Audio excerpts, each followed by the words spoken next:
Aku dibuat malu dan disiram sambal oleh ibu mertua di pernikahanku. Ku batalkan dan ku buat mereka menyesal dengan menjadikannya miskin.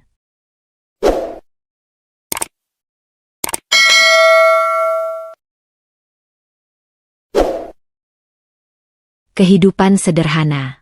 Alia Maheswari menjalani hidupnya dengan cara yang sangat sederhana, seolah ia tidak pernah meminta lebih dari apa yang dunia berikan kepadanya.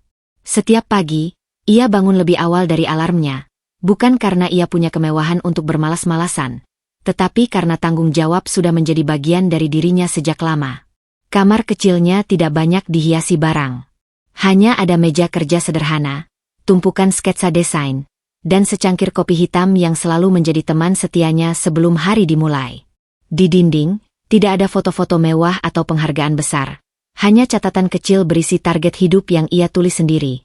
Jadi orang yang cukup, tanpa harus merendahkan siapapun. Di perusahaan desain tempatnya bekerja, Alia dikenal sebagai sosok yang tidak banyak bicara, tetapi selalu bisa diandalkan. Ia bukan yang paling menonjol di ruangan, bukan pula yang paling sering mendapat pujian. Namun setiap proyek yang ia sentuh selalu selesai dengan rapi, detail, dan penuh rasa tanggung jawab. Rekan-rekannya sering melihatnya lembur tanpa mengeluh. Saat yang lain memilih pulang tepat waktu, Alia justru masih duduk di depan layar, memperbaiki satu garis kecil dalam desain yang menurutnya belum sempurna. Bagi Alia, kesempurnaan bukan tentang pengakuan, tetapi tentang kepuasan batin bahwa ia sudah memberikan yang terbaik. Meski hidupnya tidak berlimpah, Alia tidak pernah mengeluh. Ia terbiasa makan sederhana, naik transportasi umum, dan menghitung setiap pengeluaran dengan hati-hati. Namun tidak sekalipun ia merasa hidupnya kurang berarti. Justru dalam kesederhanaan itu, ia menemukan ketenangan yang tidak dimiliki banyak orang. Alia juga dikenal sebagai pribadi yang sabar. Ketika rekan kerja lain berselisih karena tekanan pekerjaan, ia sering menjadi penengah yang menenangkan suasana. Ia tidak suka konflik, tidak suka perhatian berlebihan, dan selalu memilih untuk menyelesaikan masalah dengan kepala dingin. Namun di balik ketenangannya, Alia memiliki satu hal yang membuatnya berbeda, keteguhan hati. Ia tidak mudah dipengaruhi, tidak mudah diremehkan, meskipun orang lain sering salah menilai dirinya hanya dari penampilan dan latar belakang sederhana. Banyak yang tidak tahu bahwa Alia menyimpan mimpi besar. Ia ingin suatu hari memiliki studio desainnya sendiri, tempat ia bisa menciptakan karya tanpa batas dan tanpa harus diremehkan oleh siapapun. Tapi untuk sekarang, ia memilih berjalan pelan, satu langkah demi satu langkah, membangun fondasi hidupnya dengan sabar. Dan di tengah kehidupan yang tenang itu, Alia belum tahu bahwa takdir sedang menyiapkan sesuatu yang akan mengubah seluruh arah hidupnya. Sesuatu yang datang dari pertemuan yang tidak pernah ia bayangkan sebelumnya. Pertemuan tak terduga. Hari itu dimulai seperti biasa bagi Alia Maheswari, penuh deadline, revisi desain, dan tumpukan file yang belum selesai. Di ruang kerja perusahaan desain tempatnya bekerja, suasana terasa lebih sibuk dari biasanya. Ada proyek besar yang sedang ditangani, dan semua orang diminta untuk tampil maksimal. Alia tidak terlalu memperhatikan keributan itu. Ia tetap fokus di depan layar komputernya, menyempurnakan detail desain sebuah konsep visual untuk klien penting. Baginya, pekerjaan adalah hal yang harus diselesaikan, bukan sesuatu yang perlu dipamerkan. Namun suasana berubah ketika pintu ruang rapat terbuka. Seorang pria masuk bersama beberapa orang lainnya. Wibawanya langsung terasa meski ia tidak banyak bicara. Ia mengenakan pakaian rapi, langkahnya tenang, dan tatapannya tajam seperti orang yang terbiasa berada di lingkungan penuh kendali. Dialah Raka Pradipta. Ia adalah perwakilan utama dari perusahaan klien besar yang bekerja sama dengan kantor Alia. Semua orang di ruangan itu langsung memberi perhatian penuh. Beberapa bahkan terlihat sedikit gugup. Alia hanya melirik sekilas, lalu kembali ke pekerjaannya. Ia tidak suka basa-basi, apalagi terkesan pada status seseorang. Namun tanpa ia sadari, sikapnya itu justru menarik perhatian Raka. Saat presentasi dimulai, tim Alia satu persatu menjelaskan konsep mereka. Raka mendengarkan dengan ekspresi datar, sesekali mengangguk kecil. Hingga akhirnya giliran Alia dipanggil untuk menjelaskan desain terakhir. Dengan tenang, Alia berdiri. Ia tidak berusaha terlihat menonjol, tidak pula mencoba meyakinkan dengan kata-kata berlebihan. Ia hanya menjelaskan apa yang ia buat, alur konsep, filosofi warna, dan alasan dibalik setiap detail kecil dalam desainnya. Suaranya tidak keras, tapi jelas dan yakin. Dan di saat itulah, Raka mulai memperhatikan sesuatu yang berbeda. Tidak seperti orang lain yang berusaha tampil sempurna dan memikat, Alia justru terlihat jujur. Tidak ada kepura-puraan. Tidak ada keinginan untuk disukai. Ia hanya fokus pada pekerjaannya. Setelah presentasi selesai, rapat berlanjut dengan diskusi teknis. Namun mata Raka beberapa kali tanpa sadar kembali ke arah Alia. Ia memperhatikan cara Alia mendengarkan, cara ia mencatat, dan cara ia tetap tenang meski tidak banyak berbicara. Bagi Raka, itu sesuatu yang jarang ia temui. Di lingkungannya, kebanyakan orang selalu berusaha menarik perhatian, dengan penampilan, dengan kata-kata, atau dengan status. Tapi Alia berbeda. Kesederhanaannya justru terasa kuat. Setelah rapat selesai, Raka tidak langsung pergi seperti biasanya. Ia justru berhenti sejenak di dekat tim desain. Tatapannya akhirnya jatuh tepat ke arah Alia. "Apa kamu yang membuat konsep desain tadi?" tanyanya singkat. Alia sedikit terkejut, tapi tetap tenang. "Iya, saya bagian dari tim itu." Raka mengangguk pelan. Tidak ada pujian berlebihan, tidak ada komentar panjang. Tapi sorot matanya menunjukkan sesuatu yang lebih dalam, ketertarikan yang belum ia pahami sepenuhnya. Menarik. Hanya itu yang ia katakan sebelum akhirnya berjalan keluar ruangan. Alia hanya menatapnya sekilas, lalu kembali merapikan pekerjaannya. Ia tidak menganggap pertemuan itu istimewa. Bagi Alia, itu hanya bagian dari pekerjaan.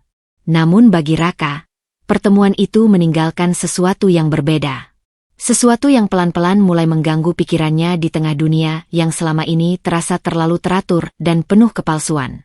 Dan tanpa mereka sadari, pertemuan singkat itu menjadi awal dari perubahan besar dalam hidup mereka berdua. Awal hubungan. Sejak pertemuan tak terduga di ruang rapat itu, nama Alia Maheswari mulai sering muncul di pikiran Raka Pradipta. Awalnya ia menganggapnya hal biasa, hanya ketertarikan sesaat terhadap seseorang yang berbeda dari lingkungannya. Namun semakin hari, perasaan itu tidak juga hilang. Raka terbiasa dikelilingi orang-orang yang selalu ingin menyenangkan dirinya. Tapi Alia berbeda. Tidak ada usaha untuk menarik perhatian, tidak ada senyum berlebihan, bahkan tidak ada sikap yang mencoba mencari keuntungan darinya. Justru itu yang membuat Raka semakin penasaran. Di kantor proyek, Raka mulai lebih sering datang tanpa alasan jelas. Ia berdalih ingin memantau perkembangan desain, padahal ia hanya ingin melihat Alia bekerja. Alia sendiri tetap seperti biasa. Fokus, tenang, dan tidak banyak berubah sikap meski tahu Raka adalah orang penting dalam proyek itu. Ia memperlakukan Raka sama seperti klien lain. Secukupnya, profesional, tanpa basa-basi berlebihan. Namun bagi Raka, sikap itu justru semakin menarik. Suatu hari, setelah rapat selesai lebih cepat dari jadwal, Raka tidak langsung pergi. Ia justru menunggu di dekat area kerja tim desain. Semua orang menyadari kehadirannya, tapi tidak ada yang berani bertanya. Alia yang baru kembali dari ruang cetak berhenti sejenak saat melihatnya berdiri di sana. "Masih ada yang perlu dibahas?" tanya Alia datar. Raka menggeleng. "Tidak ada urusan pekerjaan." Jawaban itu membuat Alia sedikit bingung. Biasanya orang seperti Raka hanya datang untuk urusan bisnis, bukan berdiri diam tanpa tujuan. Raka menatapnya sebentar sebelum berkata, "Aku hanya ingin tahu, kamu selalu seperti ini?" Alia mengerutkan sedikit kening. "Seperti apa?" "Tenang. Tidak berusaha terlihat berbeda di depan orang penting." Pertanyaan itu membuat Alia terdiam sesaat. Ia tidak tahu harus menjawab apa, karena baginya, itu bukan sesuatu yang perlu dipertanyakan. Ia hanya menjalani hidup seperti dirinya sendiri. "Kalau saya harus berubah untuk terlihat menarik di mata orang lain, itu terlalu melelahkan," jawab Alia akhirnya. Kalimat itu sederhana, tapi justru membuat Raka terdiam lebih lama dari seharusnya. Di dunia Raka, banyak orang berlomba-lomba menjadi versi terbaik dari diri mereka, atau bahkan berpura-pura menjadi orang lain demi mendapatkan perhatian. Tapi Alia tidak melakukan itu. Sejak hari itu, Raka mulai mengambil langkah lebih jauh. Ia mulai mengajak Alia berbicara di luar urusan kerja. Awalnya hanya tentang desain, lalu perlahan melebar ke hal-hal sederhana, tentang kebiasaan, cara berpikir, dan pandangan hidup. Alia tetap menjaga jarak. Ia tidak mudah terbuka, apalagi kepada seseorang seperti Raka yang hidup di dunia yang jauh berbeda darinya. Namun Raka tidak menyerah. Ia tidak memaksa, hanya hadir secara konsisten. Setiap pertemuan, Raka selalu menemukan hal baru tentang Alia. Tentang bagaimana Alia menghargai hal kecil, bagaimana ia tidak suka membuang waktu untuk hal tidak penting, dan bagaimana ia tetap teguh meski hidupnya tidak mudah. Semakin lama, Raka semakin yakin bahwa ketertarikannya bukan sekadar rasa penasaran. Di sisi lain, Alia mulai menyadari perubahan kecil itu. Kehadiran Raka yang awalnya hanya bagian dari pekerjaan, kini mulai terasa berbeda. Ada perhatian yang tidak ia minta, tapi juga tidak bisa ia abaikan begitu saja. Namun Alia tetap berhati-hati. Ia tahu dunia Raka bukan dunia yang sederhana.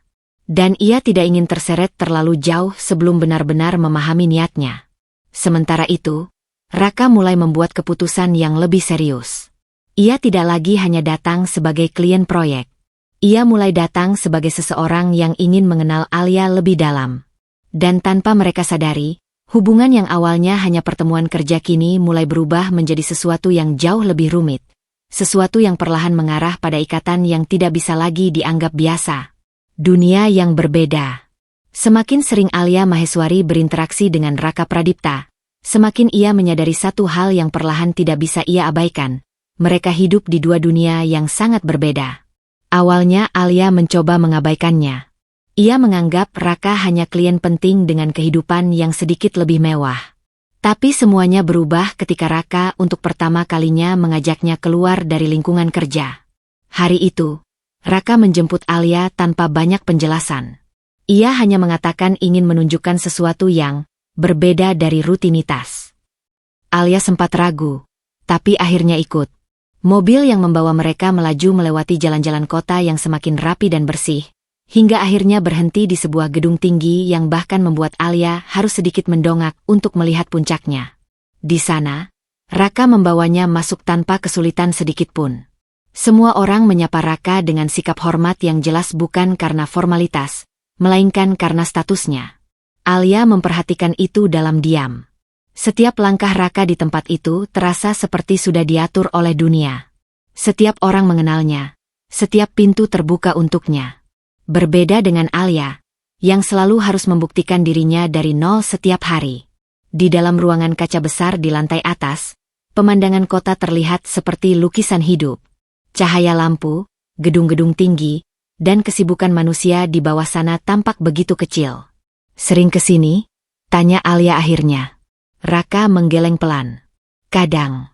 Kalau ada urusan. Jawaban singkat itu tidak mengejutkan, tapi tetap terasa jauh dari dunia Alia. Alia berdiri di dekat kaca, memperhatikan kota dari ketinggian. Dalam hati, ia mulai menyadari betapa jauhnya jarak kehidupan mereka. Bukan hanya soal uang atau pekerjaan, tapi cara hidup, cara diperlakukan, bahkan cara orang lain memandang mereka. Apa kamu tidak lelah? Tanya Alia tiba-tiba. Raka menoleh. Lelah dengan apa? Dengan semua ini. Ekspektasi orang, perhatian, aturan yang tidak pernah kamu buat sendiri. Raka terdiam sesaat. Untuk pertama kalinya, ia tidak langsung menjawab. Itu sudah bagian dari hidupku, katanya pelan. Kalimat itu membuat Alia semakin sadar. Hidup Raka bukan hanya tentang kemewahan, tapi juga tekanan yang tidak terlihat. Namun tetap saja, perbedaan itu terasa nyata. Di dunia Raka, orang-orang berbicara dengan hati-hati, tersenyum dengan perhitungan, dan selalu menjaga citra. Setiap kata bisa menjadi penilaian, setiap tindakan bisa menjadi bahan pembicaraan. Sedangkan di dunia Alia, hidup jauh lebih sederhana. Tidak ada tuntutan untuk terlihat sempurna, hanya tuntutan untuk bertahan dan bekerja keras. Beberapa hari setelah itu, Alia mulai melihat sisi lain dari dunia Raka secara lebih jelas. Ia diundang ke sebuah acara kecil yang ternyata dipenuhi orang-orang penting. Semua tampak elegan, rapi, dan penuh senyum yang sulit ditebak artinya. Alia berdiri di samping Raka, merasa seperti seseorang yang tidak benar-benar cocok berada di sana. Beberapa tatapan mulai tertuju padanya. Bukan tatapan ramah, tapi penilaian diam-diam. Seolah mereka sedang bertanya siapa dirinya dan kenapa ia ada di sana. Raka menyadari itu. Ia berdiri sedikit lebih dekat, seolah memberi perlindungan tanpa kata. Tapi justru itu yang membuat Alia semakin sadar. Perbedaan mereka bukan hanya terlihat, tapi juga terasa. Setelah acara selesai, di perjalanan pulang, Alia akhirnya berbicara. "Duniamu tidak sederhana," katanya pelan. Raka menatap jalan di depan. Tidak ada dunia yang benar-benar sederhana. Alia tersenyum kecil, tapi tidak menjawab. Di dalam hatinya, ia mulai bertanya-tanya, apakah ia benar-benar siap berada di dunia seperti itu? Dan lebih dari itu, apakah Raka benar-benar memahami betapa jauhnya jarak antara mereka? Malam itu, untuk pertama kalinya, Alia tidak hanya melihat Raka sebagai seseorang yang menarik, tapi juga sebagai seseorang yang hidup di dunia yang bisa saja membuatnya tersesat jika ia tidak berhati-hati. Penolakan halus. Seiring hubungan Alia Maheswari dan Raka Pradipta yang semakin dekat, satu nama mulai menjadi bayangan yang tidak bisa diabaikan oleh Alia, Selin Pradipta. Awalnya Alia tidak terlalu memperhatikan keberadaan Selin. Ia hanya melihatnya sebagai bagian dari keluarga Raka yang mungkin sibuk dengan dunianya sendiri. Namun semuanya berubah saat mereka pertama kali bertemu secara langsung. Pertemuan itu terjadi di sebuah gedung pertemuan privat. Raka mengajak Alia untuk hadir dalam acara kecil yang disebutnya formalitas keluarga. Alia sebenarnya sudah merasa canggung sejak awal, tapi ia tetap datang karena menghargai Raka. Begitu Alia masuk ke ruangan itu, tatapan pertama yang ia rasakan bukanlah sambutan hangat, melainkan penilaian tajam. Seorang wanita berdiri di dekat meja utama. Posturnya tegap, penampilannya sempurna, dan sorot matanya dingin namun terkontrol. Itu Selin Pradipta. Tanpa perlu diperkenalkan panjang, Selin sudah bisa menebak siapa Alia. "Alia, kan?"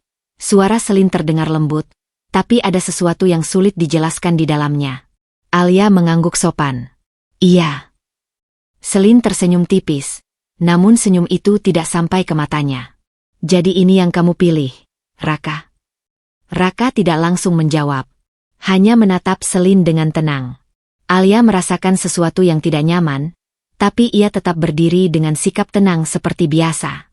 Sejak saat itu, Selin mulai menunjukkan ketidaksukaannya secara halus. Bukan dengan teriakan atau konflik terbuka, tapi dengan cara yang lebih tajam, kata-kata kecil yang terdengar sopan, namun menyakitkan jika dipahami lebih dalam. Setiap kali Alia berbicara, Selin akan menanggapi dengan senyum tipis, seolah mendengar sesuatu yang menggemaskan tapi tidak penting. Setiap kali Alia memberi pendapat, Selin akan mengalihkan pembicaraan seolah pendapat itu tidak cukup relevan untuk dibahas. Dan yang paling terasa adalah cara Selin memperlakukan Alia seperti seseorang yang tidak sepenuhnya pantas berada di sana.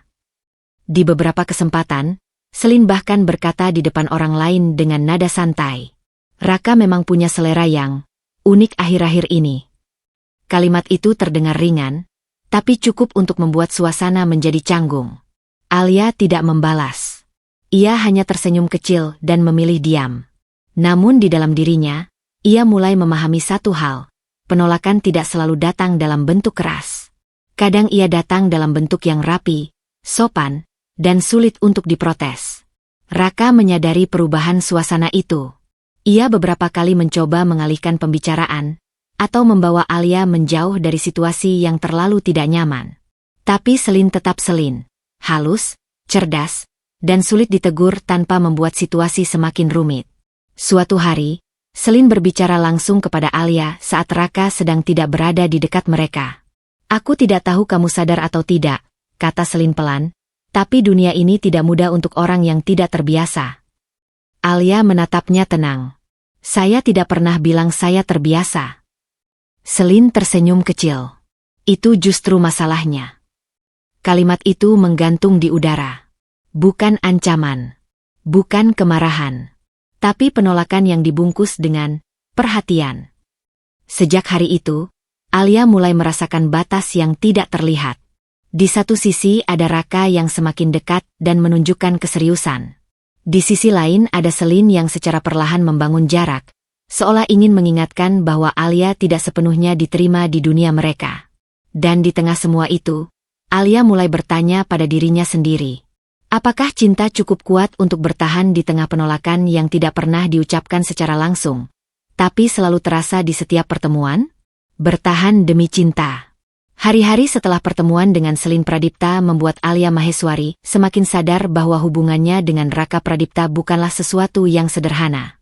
Namun, meski tekanan mulai terasa dari berbagai arah, Alia tidak langsung mundur. Ia memilih bertahan. Bukan karena ia tidak melihat kesulitan di depan mata, tetapi karena ia masih percaya pada satu hal, Raka berbeda dari dunia yang mengelilinginya. Di tempat kerja, Alia tetap seperti biasa. Tenang, fokus, dan tidak banyak mengeluh. Namun di dalam hatinya, ada sesuatu yang mulai berubah. Setiap kali ia teringat cara Selin berbicara, atau tatapan orang-orang di lingkaran Raka, ia mulai belajar menahan diri lebih kuat dari sebelumnya. Raka sendiri semakin sering hadir dalam hidup Alia. Ia tidak hanya menghubungi untuk urusan pekerjaan atau pertemuan formal.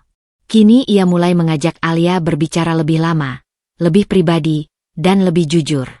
Suatu malam, Raka mengajak Alia bertemu di sebuah kafe yang jauh dari keramaian dunia elitnya.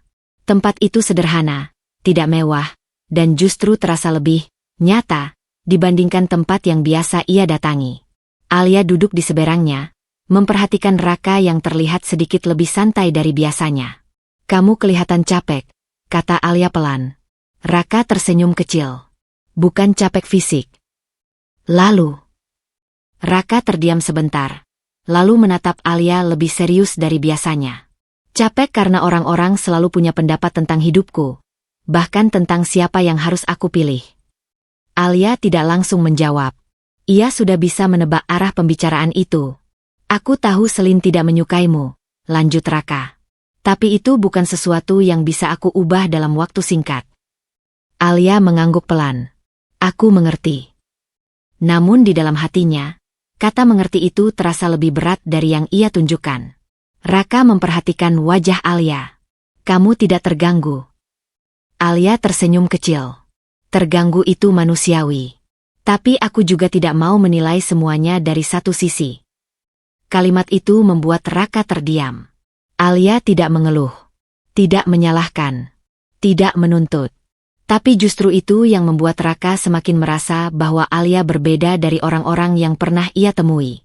Namun di sisi lain, Alia mulai merasakan tekanan yang tidak terlihat. Di beberapa acara, ia kembali merasakan tatapan yang sama, penilaian diam-diam, senyum sopan yang terasa dingin, dan percakapan yang seolah selalu menguji keberadaannya. Selin tetap hadir di setiap momen penting, selalu dengan sikap yang rapi dan terkendali. Ia tidak pernah secara langsung melarang Raka, tapi selalu ada cara halus untuk membuat Alia merasa tidak cukup pantas. Suatu hari, setelah sebuah pertemuan keluarga kecil, Selin sempat mendekati Alia saat Raka sedang berbicara dengan seseorang.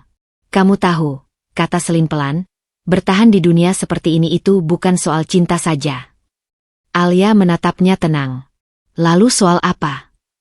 "Bertahan itu soal kemampuan," jawab Selin sambil tersenyum tipis. "Dan tidak semua orang punya itu." Alia tidak membalas. Ia hanya menatap Selin sebentar, lalu mengalihkan pandangannya. Bukan karena ia tidak punya jawaban, tapi karena ia memilih tidak memberikan ruang untuk konflik yang tidak perlu.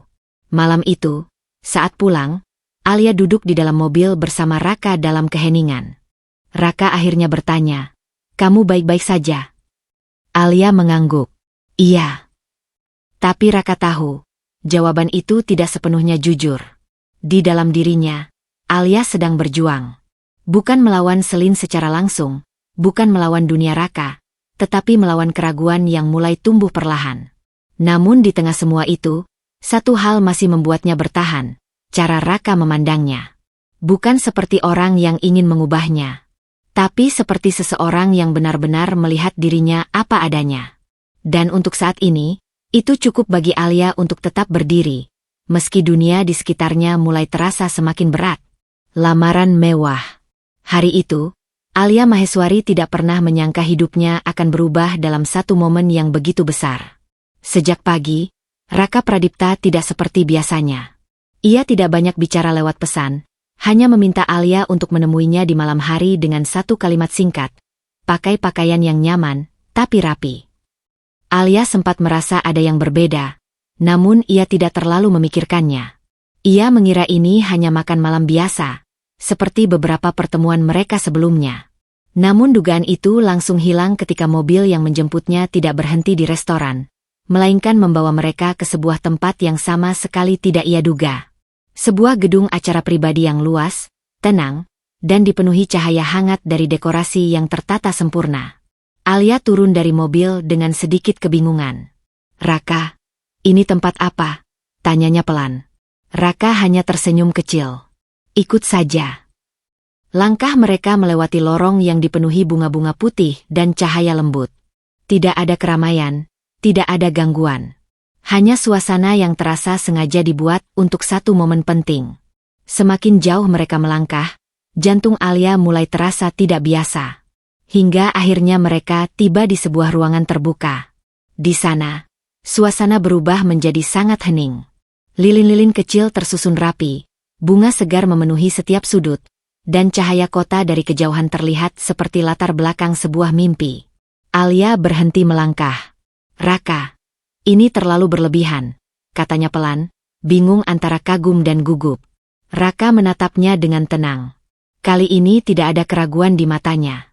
"Aku ingin kamu melihat sesuatu dengan jelas malam ini," katanya. Alia belum sempat bertanya lebih jauh ketika Raka perlahan melangkah mundur satu langkah. Dan di detik berikutnya, suasana berubah.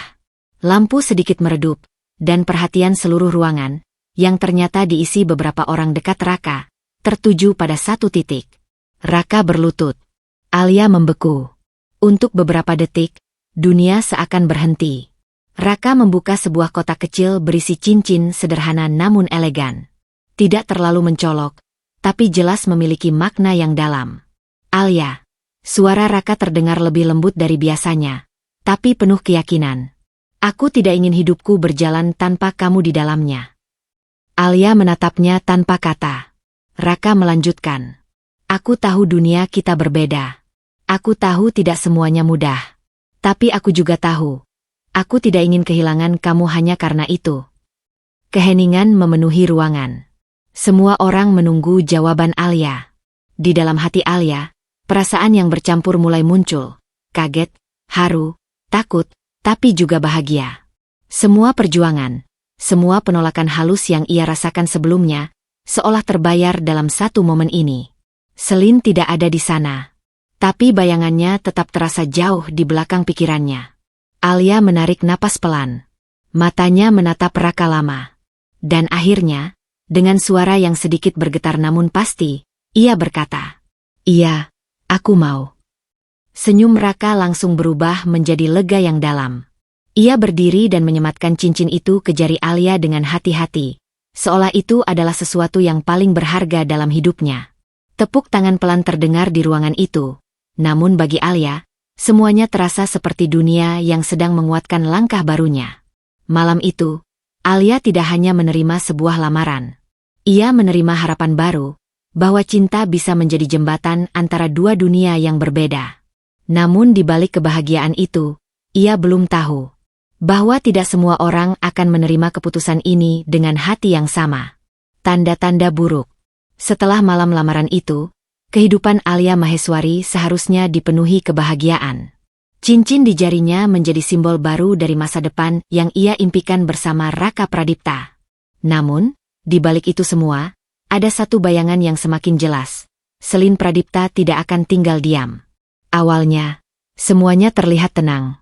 Alia masih berusaha menyesuaikan diri dengan status barunya sebagai tunangan Raka.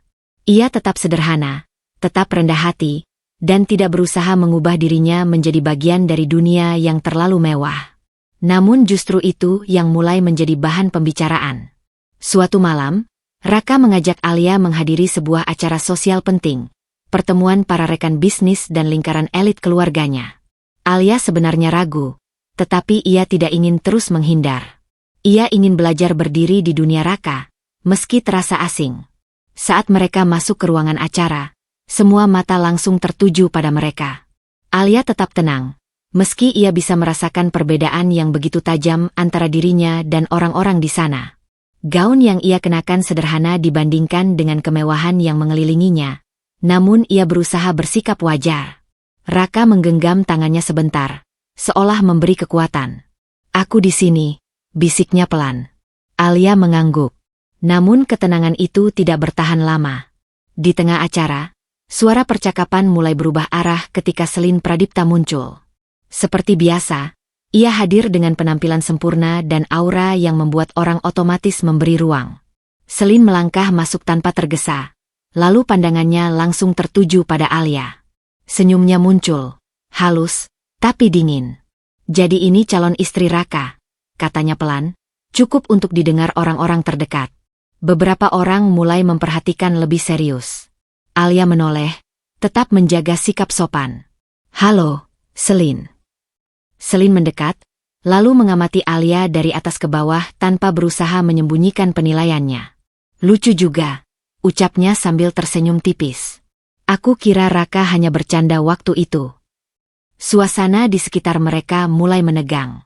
Alia tetap diam, tidak terpancing. Namun Selin belum selesai. Di depan beberapa tamu penting, ia melanjutkan dengan nada santai namun menusuk. "Kadang aku masih bingung. Apa yang membuat seseorang begitu percaya diri masuk ke dunia yang jelas bukan miliknya?" Beberapa orang saling melirik, tidak nyaman, tapi tidak ada yang berani ikut campur. Raka yang berada tidak jauh dari situ mulai menoleh, tapi Selin mengangkat tangan kecil, seolah meminta agar semua tetap tenang. "Aku tidak bermaksud jahat," lanjut Selin. "Aku hanya khawatir. Dunia ini keras. Tidak semua orang cocok di dalamnya." Alia menatap Selin dengan tenang, meski di dalam dadanya mulai terasa tekanan yang familiar.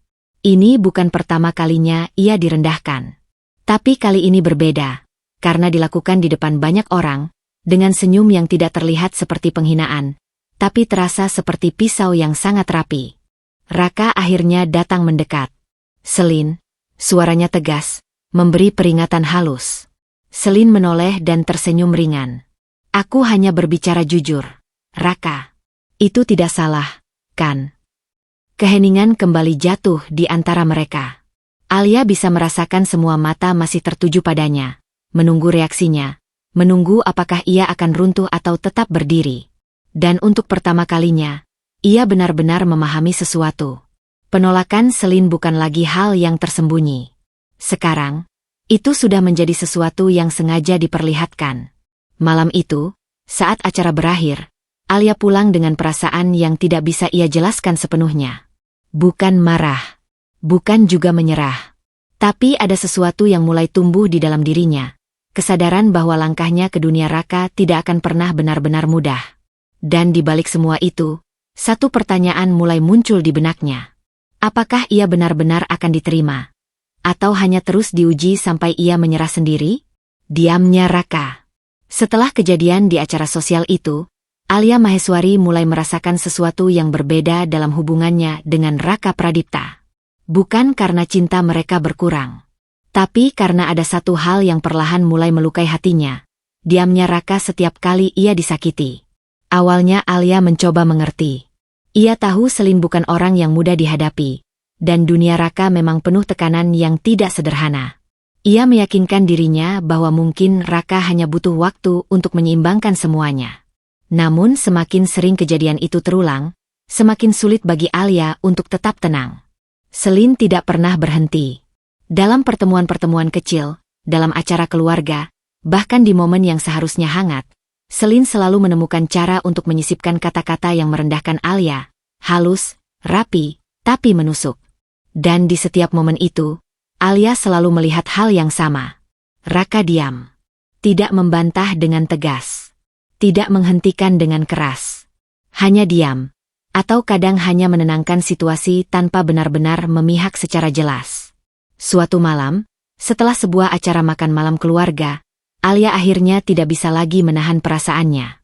Di perjalanan pulang, suasana mobil terasa sunyi.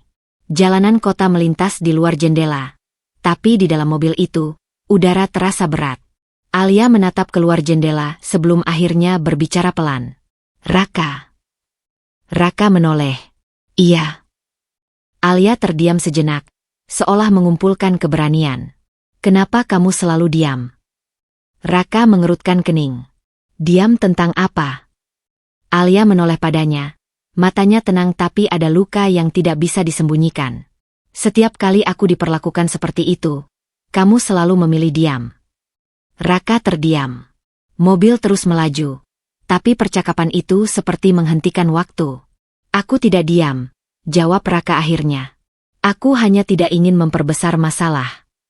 Alia mengangguk pelan, tapi senyumnya pahit. Buat kamu, itu mungkin bukan masalah besar. Raka langsung menoleh. Alia, bukan begitu. Tapi Alia mengangkat tangan sedikit, menghentikan penjelasan itu. Aku tidak butuh kamu melawan semua orang, katanya pelan. Aku hanya butuh kamu tidak membuatku merasa sendirian di situasi itu. Kata sendirian menggantung di udara. Raka terdiam lebih lama kali ini. Untuk pertama kalinya, ia tidak langsung punya jawaban. Alia melanjutkan, suaranya tetap tenang, tapi ada getaran halus di dalamnya. Aku bisa menghadapi Selin. Aku bisa menahan semuanya. Tapi kalau kamu tetap diam, aku mulai bertanya-tanya apakah aku benar-benar ada di pihak yang sama denganmu. Raka menggenggam kemudi lebih erat. Aku tidak pernah berniat membuatmu merasa begitu, katanya akhirnya. Alia hanya mengangguk kecil, tapi pandangannya kembali keluar jendela. Tidak ada pertengkaran besar malam itu. Tidak ada teriakan.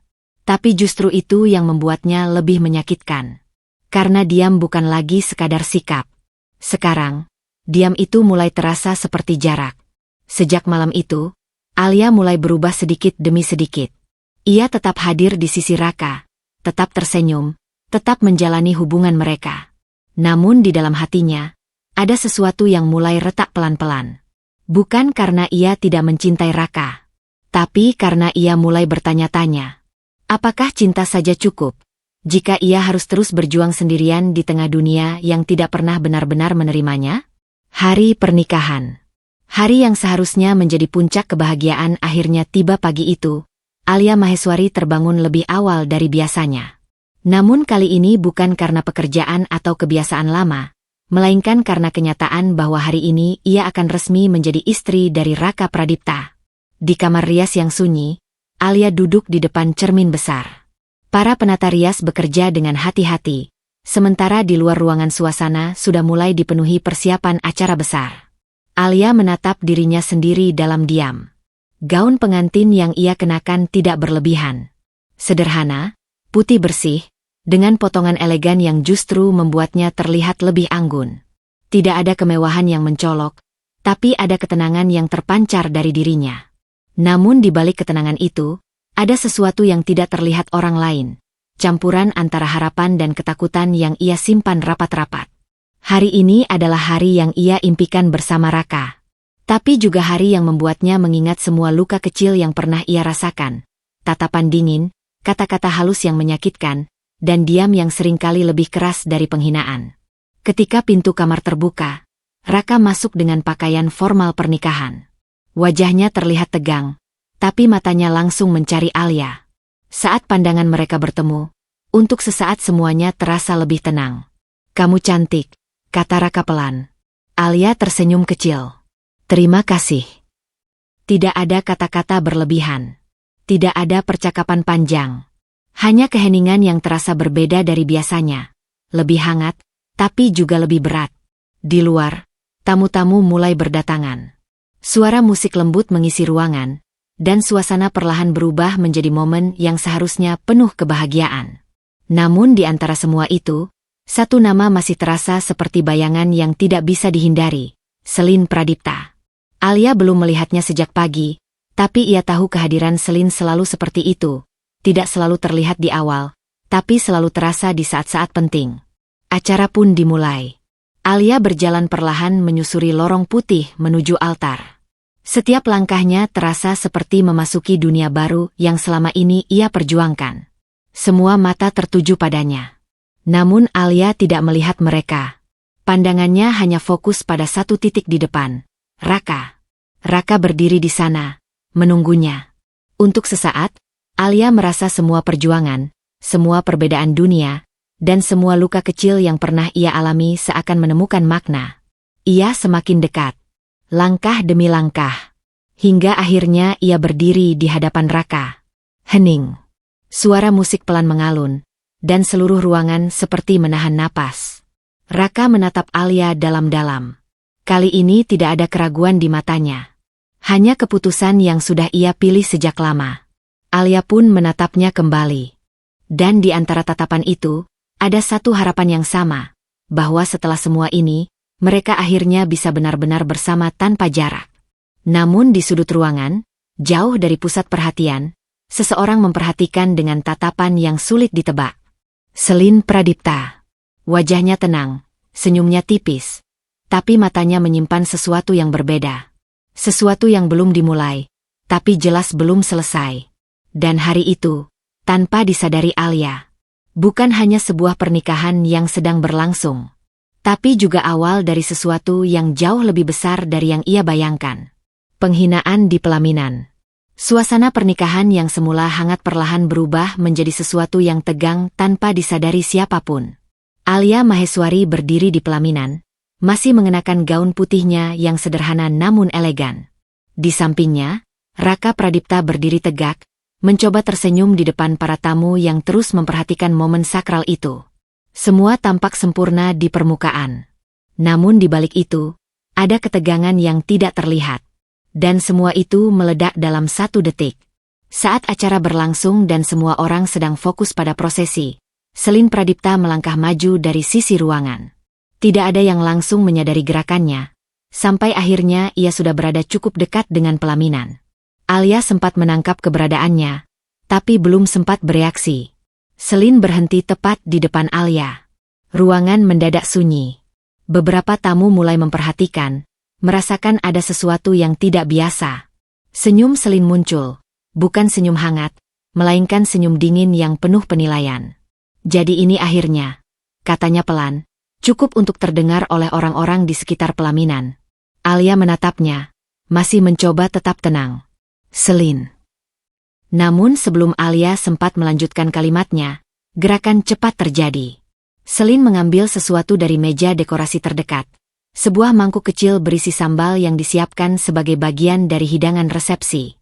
Dan dalam satu gerakan mengejutkan, sambal itu disiramkan langsung ke wajah Alia. Waktu seakan berhenti. Beberapa tamu menutup mulut mereka, tidak percaya dengan apa yang baru saja terjadi. Alia terdiam di tempatnya.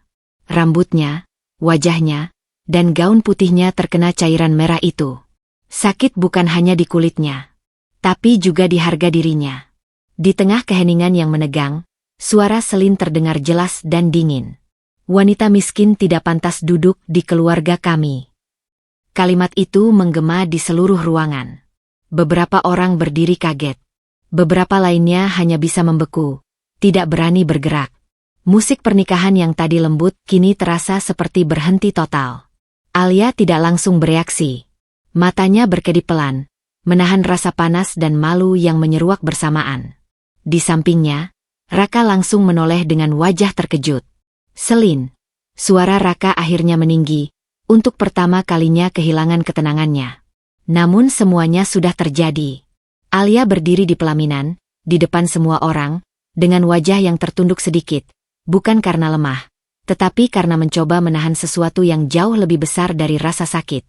Bukan hanya sambal yang menyiram wajahnya, tapi juga penghinaan yang disaksikan seluruh tamu. Dan di momen itu, sesuatu di dalam diri Alia mulai retak. Bukan hanya sebagai seorang wanita yang sedang menikah, tapi sebagai seseorang yang baru saja menyadari bahwa tidak semua tempat yang ia perjuangkan dengan hati bisa menerimanya dengan cara yang sama. Keheningan yang menyakitkan. Ruangan pernikahan itu masih dipenuhi keheningan yang menekan, seperti udara yang tiba-tiba menjadi terlalu berat untuk dihirup. Alia Maheswari masih berdiri di pelaminan. Wajahnya terkena sambal yang mulai terasa perih. Gaun putihnya yang seharusnya menjadi simbol kebahagiaan kini ternoda di depan semua orang. Namun yang paling menyakitkan bukanlah cairan merah itu, melainkan tatapan orang-orang. Tatapan kaget. Tatapan tidak percaya. Tatapan yang seolah menjadikannya pusat dari sebuah aib yang tidak ia minta. Dan di tengah semua itu, Alia perlahan menoleh ke samping, ke arah Raka Pradipta. Untuk sesaat, ia berharap sesuatu. Entah itu kemarahan, entah itu pembelaan, entah itu suara yang mengatakan bahwa apa yang terjadi tidak bisa dibiarkan. Namun yang ia temukan justru sesuatu yang lebih hening dari sebelumnya. Raka diam. Tidak ada langkah maju yang cepat. Tidak ada suara meninggi. Tidak ada tindakan yang langsung menghentikan Selin di depan semua orang. Ia hanya berdiri di sana, wajahnya tegang, matanya menatap Selin, lalu beralih ke Alia. Tapi tetap, tidak ada kata yang keluar. Keheningan itu terasa berbeda. Bukan keheningan kosong, tapi keheningan yang penuh pilihan, dan Alia bisa merasakannya. Selin masih berdiri tidak jauh dari pelaminan, napasnya stabil, seolah tidak menyesali apa yang baru saja ia lakukan. Ia bahkan tidak berusaha kabur atau menghindari tatapan orang lain. Seolah semua ini sudah ia siapkan. Beberapa tamu mulai berbisik pelan. Suara kecil itu menyebar seperti api di atas kertas. Namun tidak ada yang benar-benar berani bergerak maju. Dan Alia masih menunggu. Bukan untuk Selin, tapi untuk Raka. Satu langkah saja. Satu kalimat saja.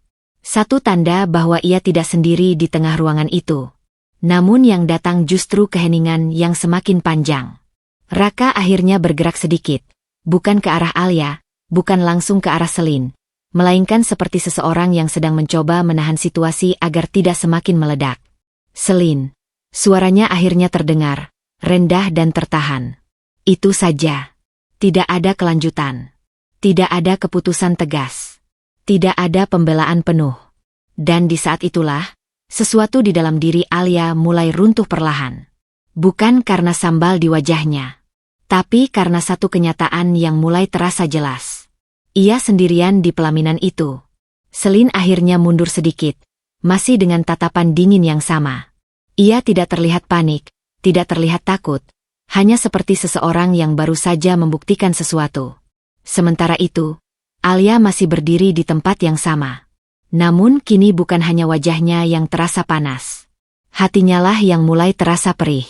Karena di tengah ribuan mata yang menyaksikan, orang yang paling ia harapkan untuk berdiri di sisinya justru memilih diam.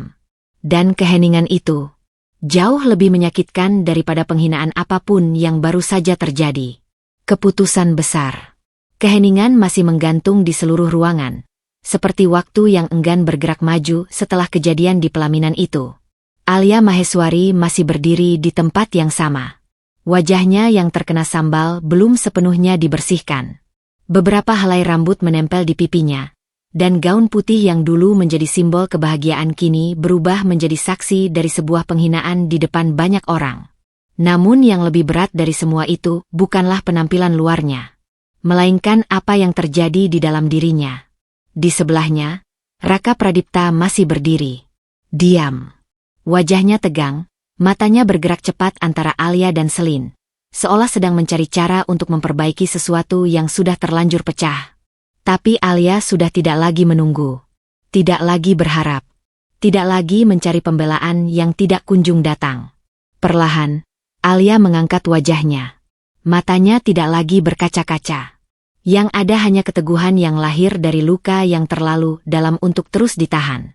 Suara bisik-bisik tamu mulai mereda sedikit, seolah semua orang tahu sesuatu besar akan terjadi. Alia menarik napas pelan. Satu tarikan napas yang panjang. Dan di detik berikutnya, ia melangkah sedikit ke depan. Bukan menjauh dari pelaminan, tapi justru ke tengahnya. Semua mata langsung tertuju padanya. Raka menatapnya dengan bingung. Alia. Namun Alia tidak menoleh ke arahnya. Ia hanya menatap lurus ke depan, ke arah semua orang yang hadir di ruangan itu. Keluarga, tamu, rekan bisnis, dan dunia yang sejak awal sudah menilai dirinya tanpa benar-benar mengenalnya. Suasana menjadi benar-benar sunyi. Lalu, dengan suara yang tenang tapi jelas, Alia berbicara. Pernikahan ini saya batalkan. Kalimat itu jatuh seperti petir di tengah ruangan. Beberapa orang langsung terdiam lebih dalam. Ada yang menoleh tidak percaya. Ada yang menutup mulut. Bahkan beberapa tampak tidak yakin apakah mereka benar-benar mendengar kalimat itu. Raka langsung menoleh sepenuhnya. "Alia, tunggu." Tapi Alia mengangkat tangan sedikit, menghentikannya. Bukan dengan marah, tapi dengan keputusan yang sudah tidak bisa digoyahkan lagi. Matanya menatap Raka untuk pertama kalinya sejak kejadian itu. Dan di sana, tidak ada kebencian. Tidak ada teriakan. Hanya luka yang terlalu dalam untuk diperdebatkan. "Aku tidak bisa menikah dalam keadaan seperti ini," lanjut Alia pelan. Suaranya tidak tinggi, tapi cukup untuk membuat semua orang mendengarkan dengan jelas. "Aku tidak butuh pernikahan yang dimulai dengan diam." Kalimat itu membuat Raka terdiam. Selin di sisi lain masih berdiri, namun kali ini ekspresinya berubah sedikit. Bukan senyum lagi, melainkan sesuatu yang lebih sulit ditebak. Alia kemudian menundukkan sedikit kepalanya, bukan sebagai tanda kalah, tetapi sebagai tanda bahwa ia sudah membuat keputusan terakhirnya. Lalu ia melangkah mundur. 1 langkah, 2 langkah.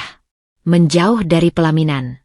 Menjauh dari bunga-bunga yang sejak awal seharusnya menjadi simbol bahagia.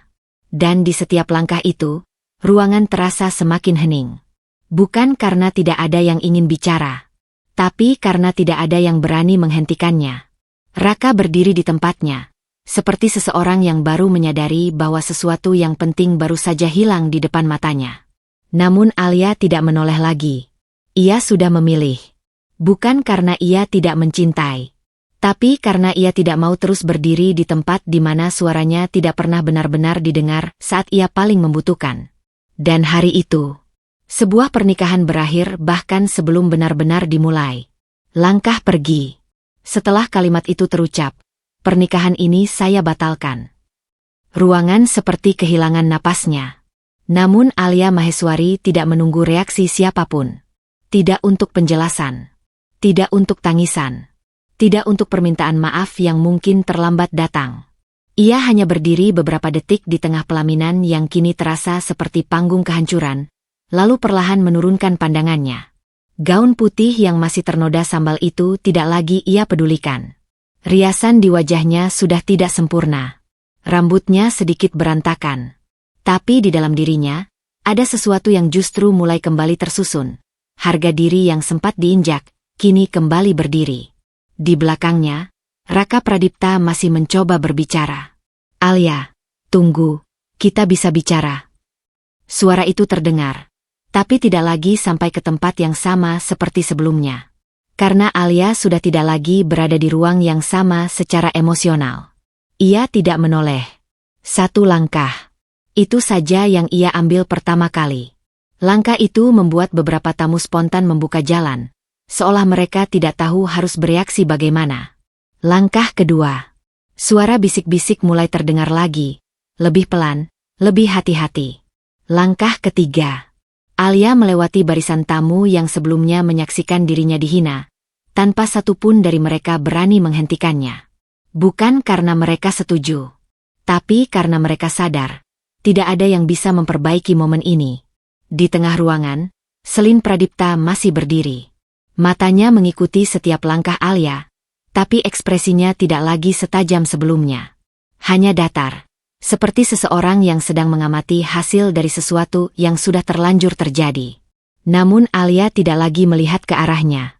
Tidak lagi menganggapnya pusat dari semua luka.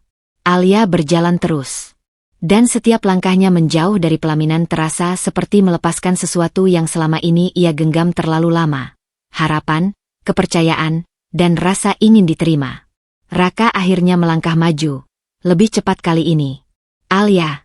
Suaranya sedikit meninggi, kali ini benar-benar panik. Namun langkah Alia tidak berhenti. Ia hanya berhenti sejenak di dekat pintu keluar ruangan. Bukan untuk kembali. Bukan untuk ragu. Tapi untuk memastikan satu hal terakhir. Ia menutup mata sebentar, menarik napas pelan. Lalu tanpa menoleh sedikit pun, ia melangkah keluar. Pintu terbuka. Cahaya luar ruangan menyambutnya, berbeda dengan suasana penuh tekanan di dalam. Dan saat itu juga, Alia benar-benar pergi. tanpa satu kali pun menoleh ke belakang. Karena untuk pertama kalinya dalam hidupnya, ia memilih dirinya sendiri, harga dirinya, dan batas yang tidak lagi bisa ia biarkan dilanggar. Di belakangnya, dunia pernikahan yang seharusnya menjadi awal baru, justru berubah menjadi akhir yang tidak pernah dibayangkan siapapun. Dan langkah Alia malam itu bukan langkah pelarian, tapi langkah seseorang yang akhirnya sadar bahwa bertahan di tempat yang salah hanya akan membuat dirinya semakin hilang. Awal kehancuran mereka. Keesokan harinya setelah insiden pernikahan itu, dunia Alia Maheswari tidak lagi menjadi pusat perhatian. Ia sudah pergi, menghilang dari keramaian yang semalam menyaksikan keputusannya. Namun cerita itu tidak ikut menghilang bersamanya. Justru sebaliknya, cerita itu meledak kemana-mana. Video dari acara pernikahan yang sempat direkam tamu undangan mulai tersebar di media sosial. Awalnya hanya potongan kecil. Alia berdiri di pelaminan, wajahnya terkena sambal, lalu suara Selin Pradipta yang terdengar jelas di tengah ruangan. Wanita miskin tidak pantas duduk di keluarga kami. Kalimat itu menjadi api yang menyebar cepat. Dalam hitungan jam, unggahan-unggahan mulai bermunculan. Komentar netizen memenuhi kolom berita dan media sosial. Potongan video itu ditonton ribuan, lalu ratusan ribu, lalu jutaan kali. Nama Raka Pradipta dan Selin Pradipta mulai disebut di mana-mana. Awalnya keluarga mereka mencoba meredam situasi. Beberapa pernyataan resmi dikeluarkan, menyebut bahwa itu kesalahpahaman internal keluarga. Namun publik tidak mudah diyakinkan. Karena yang terlihat di video bukan sekadar kesalahpahaman, tapi penghinaan yang disaksikan banyak orang. Perusahaan keluarga Pradipta yang selama ini dikenal bersih dan berwibawa mulai terkena. Dampaknya, investor mulai mempertanyakan stabilitas reputasi mereka. Beberapa rekan bisnis menunda kerjasama tanpa penjelasan panjang. Telepon kantor tidak berhenti berbunyi. Raka duduk di ruang kerjanya dengan layar penuh laporan yang tidak ingin ia baca satu persatu. Wajahnya tampak lelah, bukan hanya secara fisik, tapi juga mental. Di sisi lain, Selin Pradipta tidak terlihat panik di permukaan. Ia tetap datang ke beberapa pertemuan, tetap menjaga penampilan, tetap tersenyum di depan orang-orang tertentu. Namun atmosfer di sekitarnya sudah berubah. Orang-orang mulai menjaga jarak. Tatapan yang dulu penuh hormat kini berubah menjadi penilaian diam-diam. Nama keluarga Pradipta yang selama ini berdiri kuat mulai retak perlahan. Dan di tengah semua itu, satu nama yang tidak lagi terlihat justru semakin banyak disebut dalam pembicaraan orang-orang. Alia Maheswari. Bukan sebagai pelaku, tapi sebagai sosok yang berdiri di tengah penghinaan, lalu memilih pergi. Di kantor, di ruang-ruang rapat, bahkan di obrolan media sosial, orang mulai membahas ulang kejadian itu dari sudut pandang yang berbeda. Dia tidak membalas, dia malah pergi. Dia yang dipermalukan, tapi dia yang terlihat paling kuat. Komentar-komentar itu semakin memperburuk situasi keluarga Pradipta. Raka membaca semuanya dalam diam. Ia tidak membantah, tidak juga menjawab. Namun setiap kalimat yang ia baca terasa seperti menekan sesuatu di dalam dirinya yang sudah lama tidak stabil. Di rumah, suasana juga tidak lebih baik. Selin akhirnya mulai merasakan tekanan yang berbeda dari sebelumnya. Bukan hanya dari luar, tapi juga dari dalam keluarganya sendiri. Dan untuk pertama kalinya sejak kejadian itu, ia tidak lagi bisa mengendalikan narasi sepenuhnya. Sementara itu, Alia tidak muncul dimanapun. Tidak di media. Tidak di acara apapun. Seolah ia benar-benar menghilang dari dunia yang sempat menolaknya. Namun justru dari ketidakhadirannya itulah, badai untuk keluarga Pradipta semakin besar. Karena publik tidak lagi melihatnya sebagai calon istri yang pergi, tapi sebagai seseorang yang dipaksa pergi dari sebuah pelaminan yang tidak pantas baginya. Dan sejak hari itu, nama keluarga Pradipta tidak lagi sama. Ini bukan lagi tentang sebuah pernikahan yang gagal, tapi tentang awal kehancuran yang tidak bisa dihentikan oleh siapapun lagi. Kembalinya Alia. Hari-hari setelah kejadian itu, Alia Maheswari benar-benar menghilang dari sorotan. Tidak ada kabar. Tidak ada unggahan. Tidak ada jejak yang bisa menunjukkan di mana ia berada. Seolah ia memutuskan untuk menghapus dirinya dari dunia yang pernah mempermalukannya di pelaminan. Namun di balik keheningan itu, Alia tidak benar-benar runtuh. Ia sedang membangun ulang dirinya. Pelan. Tapi pasti. Beberapa minggu kemudian, Alia kembali muncul, bukan di dunia glamor, bukan di lingkaran orang-orang elit, melainkan di tempat yang dulu menjadi awal perjalanannya. Perusahaan desain kecil tempat ia pernah bekerja. Saat ia melangkah masuk ke gedung itu, beberapa rekan lamanya sempat terdiam. Mereka mengenali sosok itu. Tapi ada sesuatu yang berbeda dari Alia sekarang. Bukan lagi Alia yang sama seperti dulu. Ada ketenangan baru di matanya. Dan ada jarak yang tidak lagi mudah ditembus. Alia, kamu kembali. Salah satu rekan kerja bertanya hati-hati. Alia hanya mengangguk kecil. Iya, aku kembali kerja. Tidak ada penjelasan panjang. Tidak ada cerita tentang apa yang sudah terjadi. Ia tidak membawa masa lalunya ke tempat itu. Ia hanya membawa dirinya yang baru. Di meja kerjanya, Alia duduk seperti biasa. Laptop, sketsa, dan catatan desain kembali menjadi dunianya. Namun kali ini, cara ia bekerja berbeda. Lebih tenang. Lebih fokus. Dan yang paling jelas, lebih tajam. Ia tidak lagi bekerja untuk sekadar menyelesaikan tugas. Ia bekerja dengan sesuatu yang lebih dalam. Tekad untuk membuktikan bahwa dirinya tidak pernah pantas diremehkan. Hari pertama kembali bekerja, Alia langsung diminta membantu proyek klien penting. Biasanya ia akan berhati-hati, mempertimbangkan banyak hal sebelum mengambil keputusan.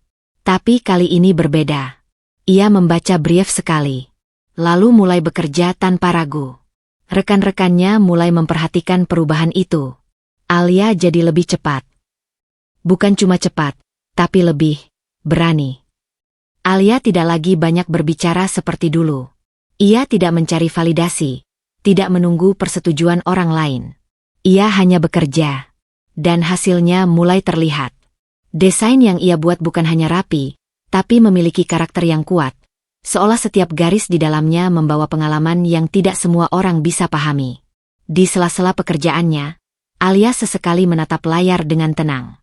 Bukan lagi dengan luka, tapi dengan arah yang jelas.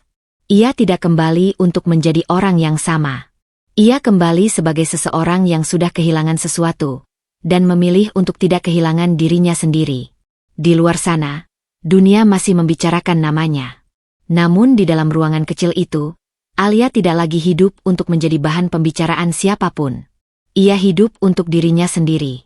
Dan untuk pertama kalinya setelah kejadian di pelaminan itu, Alia tidak lagi merasa sebagai korban. Ia merasa sebagai seseorang yang sedang memulai ulang hidupnya, dengan kekuatan yang tidak dimiliki orang yang pernah meremehkannya. Dimas kembali. Hari-hari Alia Maheswari kembali dipenuhi rutinitas kerja, namun suasananya sudah tidak lagi sama seperti dulu. Ia bukan lagi sosok yang sekadar menyelesaikan tugas. Ia kini menjadi seseorang yang diam-diam menarik perhatian karena ketegasan dan hasil kerjanya yang semakin tajam. Namun di tengah kesibukan itu, masa lalunya yang lain perlahan kembali muncul. Suatu siang, saat Alia sedang fokus menyelesaikan konsep desain di ruang kerja, seseorang masuk ke dalam kantor dengan langkah tenang namun familiar. Alia tidak langsung menyadarinya. Hingga suara itu terdengar. Alia. Tangannya berhenti sejenak di atas keyboard. Suara itu tidak asing. Ia menoleh perlahan. Dan di sana berdiri seseorang yang sudah lama tidak ia temui, Dimas Arvin. Alia terdiam sesaat. Bukan karena takut, tapi karena kehadiran itu membawa kenangan lama yang sudah ia kubur dalam-dalam. Dimas, ucapnya pelan. Dimas tersenyum kecil, tapi matanya tidak sekadar melihat masa lalu. Ada sesuatu yang lebih dalam di sana, pengamatan, penilaian, dan kekaguman yang tidak ia sembunyikan sepenuhnya. Aku dengar kamu kembali kerja di sini, katanya. Alia mengangguk singkat. Iya. Dimas melangkah masuk lebih dekat, melihat layar kerja Alia yang penuh dengan konsep desain yang belum selesai. Ia diam beberapa detik, lalu berkata dengan jujur, "Kamu berubah." Alia menatapnya. Semua orang berubah. Dimas menggeleng pelan. Tidak seperti ini. Suasana menjadi sedikit hening. Bukan canggung, tapi penuh pengamatan. Dimas menarik kursi dan duduk tanpa banyak basa-basi, seperti seseorang yang sudah mengenal Alia cukup lama untuk tidak perlu formalitas berlebihan. Aku lihat beberapa karyamu terakhir, katanya. Itu bukan sekadar bagus. Itu punya arah. Alia tidak langsung menanggapi. Dimas melanjutkan, kamu punya sesuatu yang banyak orang di industri ini tidak punya. Apa? Tanya Alia singkat. Dimas menatapnya serius. Keteguhan. Kata itu membuat Alia terdiam sejenak. Bukan pujian biasa, tapi sesuatu yang terasa seperti pengakuan atas semua yang telah ia lalui. Dimas kemudian menyandarkan tubuhnya sedikit. Aku datang bukan cuma untuk basa-basi, katanya. Aku mau menawarkan sesuatu. Alia menatapnya waspada. Apa? Dimas tersenyum kecil. Kesempatan. Proyek besar. Tim baru. Dan aku butuh orang yang bukan cuma pintar, tapi juga punya karakter. Alia tidak langsung menjawab. Di dalam dirinya, ada kehati-hatian yang sudah terbentuk sejak kejadian di masa lalu. Ia tidak lagi mudah percaya pada tawaran besar. Namun Dimas tidak mendesak. Ia hanya menunggu. Aku tidak datang untuk mengubah hidupmu, lanjut Dimas pelan. Aku datang karena aku tahu kamu bisa jauh lebih besar dari tempat ini. Alia menatapnya lama. Untuk pertama kalinya sejak ia kembali bekerja, seseorang tidak melihatnya sebagai korban masa lalu, tapi sebagai potensi, sebagai kemampuan, sebagai seseorang yang bisa berdiri lebih tinggi dari luka yang pernah ia alami. Namun Alia tetap tenang. Aku akan pikirkan, jawabnya akhirnya. Dimas mengangguk, tidak kecewa. Justru seperti sudah memperkirakan jawaban itu. Sebelum pergi, ia menatap Alia sekali lagi. Kali ini jangan biarkan siapapun meremehkan kamu lagi, katanya pelan. Lalu ia pergi. Alia tetap duduk di tempatnya. Namun pikirannya tidak lagi sepenuhnya berada di layar komputer. Ada sesuatu yang mulai bergerak lagi dalam hidupnya. Bukan luka, bukan rasa takut, tapi kemungkinan baru, yang perlahan mulai membuka pintu ke arah yang belum pernah ia bayangkan sebelumnya. Bangkit dengan strategi. Keputusan Alia Maheswari untuk menerima tawaran Dimas Arvin menjadi titik awal perubahan besar dalam hidupnya. Bukan perubahan yang datang dengan cepat, tapi perubahan yang dibangun dengan strategi, kesabaran, dan kerja tanpa henti. Hari-hari Alia kini tidak lagi hanya diisi oleh pekerjaan rutin di kantor kecil itu. Setelah jam kerja, ia mulai terlibat dalam diskusi panjang bersama Dimas tentang konsep bisnis, arah brand, dan potensi pasar yang bisa mereka bangun dari nol. Sebuah proyek kecil yang awalnya hanya ide perlahan mulai berubah menjadi sesuatu yang lebih serius. Studio desain independen. Bukan milik perusahaan besar. Bukan berada di bawah nama siapapun. Tapi berdiri atas nama mereka sendiri. Alia tidak langsung memegang semuanya sekaligus. Ia memulai dari hal yang paling ia kuasai, desain. Namun kali ini, ia tidak hanya bekerja sebagai pelaksana. Ia mulai berpikir sebagai pembangun sistem. Setiap garis yang ia buat tidak lagi sekadar estetika, tapi bagian dari identitas brand yang sedang mereka bentuk. Dimas membantu di sisi strategi dan koneksi. Ia membuka pintu-pintu yang sebelumnya tertutup, memperkenalkan Alia pada beberapa klien potensial, dan mengarahkan mereka ke arah proyek yang lebih besar. Namun yang paling terlihat bukan hanya bantuan itu, tapi cara Alia bekerja. Ia hampir tidak pernah berhenti. Pagi ia bekerja di kantor lamanya. Sore ia mulai mengembangkan proyek baru. Malamnya ia duduk bersama Dimas, membahas revisi, konsep, dan arah bisnis yang terus berkembang. Banyak orang yang mulai memperhatikan perubahan itu. Rekan kerjanya di kantor lama melihat Alia semakin fokus dan jarang mengeluh. Dimas sendiri beberapa kali hanya bisa diam melihatnya bekerja tanpa jeda. Kamu tidak capek? Tanya Dimas suatu malam saat mereka masih berada di ruang kerja kecil yang mulai dipenuhi sketsa dan laptop. Alia tidak langsung menjawab. Tangannya masih menggambar di tablet. Capek, jawabnya singkat. Dimas menunggu lanjutan. Alia menatap layar, lalu melanjutkan dengan suara tenang. Tapi aku lebih takut berhenti. Kalimat itu membuat Dimas terdiam. Bukan karena dramatis, tapi karena nyata. Karena ia tahu, kalimat itu tidak lahir dari teori, melainkan dari pengalaman yang pernah membuat Alia jatuh di titik paling rendah. Seiring waktu, proyek mereka mulai menunjukkan hasil. Beberapa klien kecil mulai berdatangan. Portofolio Alia mulai dikenal di lingkaran desain independen. Nama studio mereka belum besar, tapi sudah mulai diperbincangkan. Bukan sebagai proyek biasa, tapi sebagai sesuatu yang berbeda. Di balik semua itu, Alia tetap tidak berubah secara luar. Ia tidak menjadi sombong. Tidak menjadi terlalu percaya diri secara berlebihan. Ia hanya menjadi lebih tajam, lebih tenang, dan lebih terarah. Setiap keputusan yang ia ambil sekarang selalu memiliki tujuan jelas. Tidak ada lagi ruang untuk diremehkan. Tidak ada lagi ruang untuk kebingungan. Sementara itu, Dimas melihat semuanya dengan jelas. Bahwa Alia bukan hanya sedang membangun bisnis, tapi sedang membangun ulang dirinya sendiri, dari seseorang yang pernah dihancurkan, menjadi seseorang yang mulai mengendalikan arah hidupnya sendiri. Dan tanpa mereka sadari, langkah kecil itu mulai menarik perhatian dunia yang lebih besar. Dunia yang dulu pernah membuat Alia jatuh, tapi kini perlahan mulai melihatnya dengan cara yang berbeda. Kesuksesan pertama. Waktu berjalan tanpa henti. Dan kerja keras Alia Maheswari bersama Dimas Arvin akhirnya mulai menunjukkan hasil yang nyata. Studio kecil yang dulu hanya berisi ide, sketsa, dan harapan, kini mulai berubah menjadi sesuatu yang lebih hidup, sebuah brand desain independen yang mulai diperhitungkan. Awalnya hanya proyek-proyek kecil. Desain identitas untuk usaha lokal, branding sederhana, dan beberapa klien yang datang dari rekomendasi mulut ke mulut. Namun kualitas pekerjaan Alia membuat satu klien berubah menjadi dua, lalu menjadi lebih banyak. Dan tanpa disadari, nama Alia mulai menyebar. Bukan karena sensasi, tapi karena hasil karyanya sendiri. Suatu hari, sebuah proyek besar datang melalui jalur profesional yang lebih serius. Sebuah perusahaan nasional mencari tim desain baru untuk rebranding total. Banyak studio besar ikut bersaing.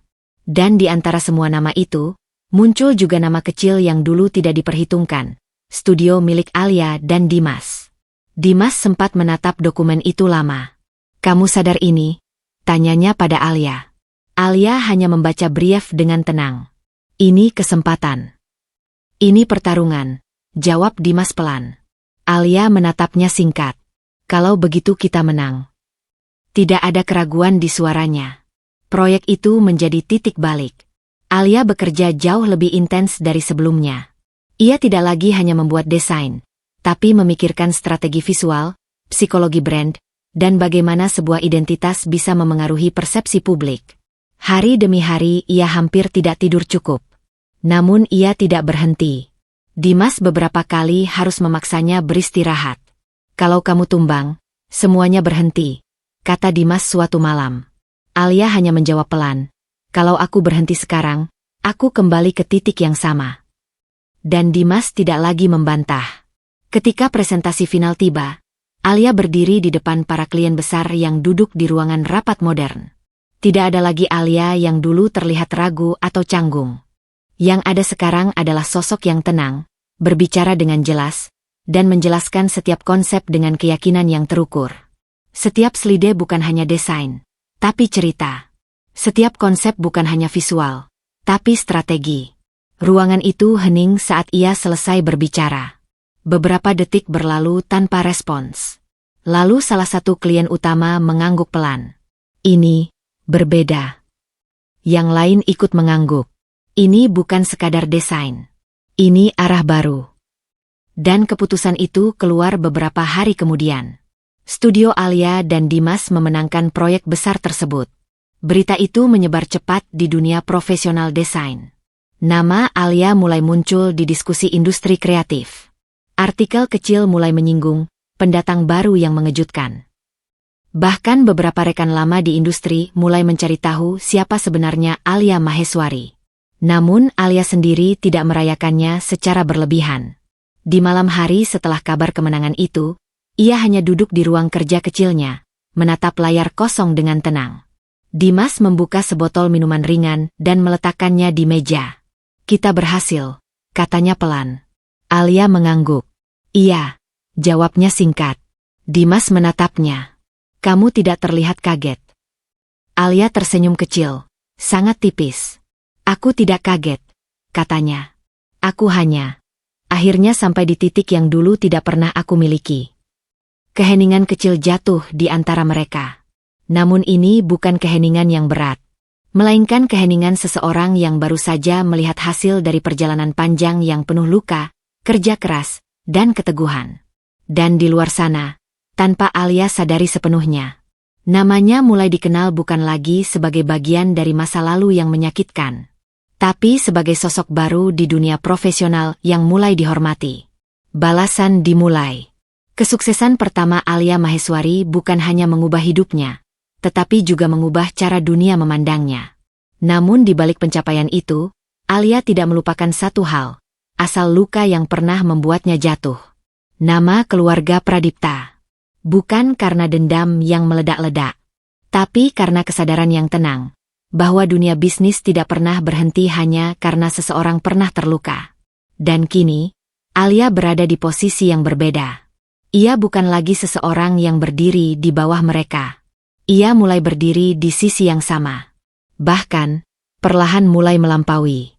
Beberapa bulan setelah kemenangan proyek besar itu, studio Alia dan Dimas Arvin mulai mendapat akses ke lingkaran klien yang lebih luas. Bukan lagi proyek kecil, tetapi proyek skala nasional yang melibatkan banyak pihak besar. Dimas memperhatikan satu pola yang tidak biasa. Alia, katanya suatu malam di ruang kerja, sambil menatap layar laptop. Kamu sadar ini klien siapa? Alia yang sedang memeriksa revisi desain hanya melirik sekilas. Perusahaan properti besar. Jawabnya tenang. Dimas menghela napas kecil. Itu bukan sekadar perusahaan. Itu salah satu proyek yang dulu dipegang keluarga Pradipta. Tangan Alia berhenti sebentar. Hanya sebentar. Lalu ia kembali bekerja. Sekarang bukan lagi milik siapa-siapa. Jawabnya datar. Dimas menatapnya lama. Ia tahu Alia tidak sedang bermain emosi. Alia sedang bermain strategi. Perlahan tapi pasti, perubahan itu mulai terlihat. Beberapa proyek yang sebelumnya selalu otomatis masuk ke lingkaran keluarga Pradipta mulai beralih ke perusahaan lain, termasuk studio Alia. Bukan karena kebetulan, tapi karena kualitas. Dan juga karena pendekatan Alia yang berbeda. Ia tidak menjual nama besar. Ia menjual hasil. Dan dunia mulai merespons itu. Di sisi lain, di dalam lingkungan Pradipta Group, suasana mulai tidak stabil seperti dulu. Laporan demi laporan menunjukkan adanya penurunan dalam beberapa proyek strategis. Beberapa klien mulai mempertanyakan inovasi. Beberapa bahkan mulai membandingkan hasil kerja lama dengan pendekatan baru yang lebih segar. Dan tanpa sadar, nama yang sering muncul dalam perbandingan itu adalah Alia Maheswari. Suatu malam, di kantor studio yang sudah mulai berkembang, Dimas meletakkan beberapa dokumen di meja Alia. Ini proyek ketiga dalam 2 bulan, katanya. Alia membaca cepat. Matanya tenang seperti biasa. Ini masih milik mereka, tanyanya. Dimas mengangguk. Alia menutup dokumen itu pelan. Tidak ada ekspresi berlebihan di wajahnya. Tidak ada senyum kemenangan. Yang ada hanya ketenangan yang semakin dalam. Berarti mereka mulai kehilangan posisi. Ucapnya pelan. Dimas menatapnya. Dan kamu yang menggesernya. Alia tidak menjawab langsung. Ia hanya menatap layar di depannya. Lalu berkata dengan suara datar namun tegas. Aku tidak menggeser siapapun. Aku hanya mengambil tempat yang memang terbuka. Di malam yang sama, jauh di tempat lain, nama Alia mulai terdengar lebih sering dalam percakapan yang tidak ia lihat. Bukan lagi sebagai masa lalu yang pernah dipermalukan di pelaminan, tapi sebagai ancaman baru di dunia yang dulu pernah menolaknya. Dan tanpa suara keras, tanpa konfrontasi langsung, tanpa drama terbuka, balasan itu sudah dimulai. Bukan dalam bentuk emosi, tapi dalam bentuk perubahan kekuatan. Keruntuhan perlahan. Di balik gemerlap gedung tinggi Pradipta Group, suasana yang dulu penuh kendali kini mulai berubah menjadi tekanan yang tidak bisa lagi disembunyikan. Laporan keuangan di meja Raka Pradipta semakin tebal, semakin berat, dan semakin sulit untuk diabaikan. Angka-angka yang dulu stabil kini perlahan menunjukkan arah yang tidak menyenangkan. Turun. Bukan drastis dalam satu malam, tapi cukup konsisten untuk membuat semua orang di dalam perusahaan mulai merasakannya. Raka duduk di ruang kerjanya, menatap layar laptop yang penuh grafik menurun. Wajahnya tidak lagi setenang dulu. Ada garis lelah yang mulai terlihat jelas, bukan hanya karena pekerjaan, tetapi karena tekanan yang terus datang tanpa henti. Pintu ruangan terbuka pelan. Seorang staf masuk dengan hati-hati. "Tuan Raka, ada perubahan lagi dari proyek investasi kemarin." Raka tidak langsung menjawab. Ia hanya mengangguk kecil. "Batalkan?" tanyanya akhirnya. Staf itu ragu sejenak. Mereka memilih mundur. Keheningan jatuh di ruangan itu. Raka menghela napas pelan. Ini bukan yang pertama. Dan semakin hari, semakin sering terjadi. Di luar ruangan itu, Pradipta Group yang dulu berdiri sebagai nama besar mulai menghadapi kenyataan baru.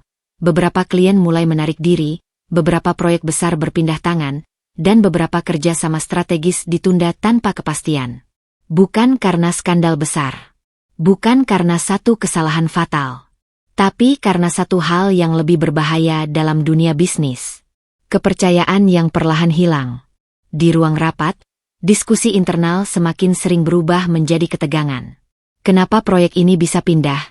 salah satu eksekutif bertanya. "Kenapa mereka memilih studio baru itu?" Sebuah nama mulai muncul berulang kali dalam percakapan mereka. Alia Maheswari. Bukan dengan emosi, bukan dengan kebencian, tapi dengan kebingungan. Karena perubahan ini tidak datang seperti serangan langsung, melainkan seperti pergeseran perlahan yang sulit dihentikan. Sementara itu, di studio kecil yang kini mulai berkembang, Alia tetap bekerja seperti biasa. Tidak ada perayaan. Tidak ada euforia. Ia hanya duduk di depan layar, menyempurnakan konsep untuk proyek berikutnya. Dimas memperhatikannya dari meja seberang.